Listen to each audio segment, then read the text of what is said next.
If your app won't open and points to the pgort140 DLL, the fix is closer than you think. I'm Sophie Chen, a Windows support specialist, and let's get you back to work.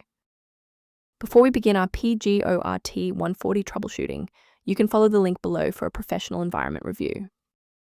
This is the pgort140, the Profile Guided Optimization (PGO), Runtime v140. It provides the unmanaged routines required to collect performance telemetry during software execution. This data facilitates the orchestration of highly optimized binary manifests in subsequent localized builds. Now that you know how the file works, let's focus on the how and fix the issue. Reinstalling Visual C Profile. Guided optimization will typically resolve this error.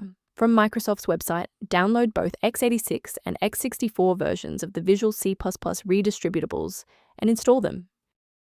If the redistributable repair didn't resolve the pop-up, the next logical step is to analyze the local environment for process conflicts.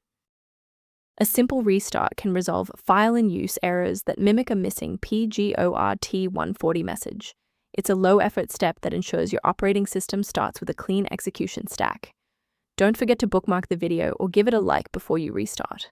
It's the fastest way to jump right back into this tutorial after the reboot. Restarting is our first line of defense. Since that didn't clear it, we'll dive into more specific settings in step 3, and if you need to pause the video to catch up, go right ahead. If you're still seeing that runtime message post-restart, it's time to reinstall the shared library components. First, go to Control Panel, then select Programs and Features. Second, find every Microsoft Visual C Redistributable, 2005 through 2022. Third, right-click each and select Change, then select Repair. If that fails, download the latest all-in-one VC++ redistributable package from Microsoft's website. Please note that for DLL files with numbers, the number tells you which version to repair. For example, 120 equals 2013.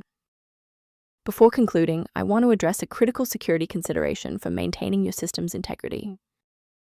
Protect your digital environment by ignoring unofficial download links for pgort140 DLL that could lead to identity theft or the permanent loss of sensitive project files. For a comprehensive approach to system health, I recommend incorporating a verified maintenance protocol into your routine. The official utility reference below outlines an approach to managing pgort140 within a Windows library environment. If this diagnostic helped you resolve pgort140 error, please like the video and subscribe for more technical insights and system stability tips.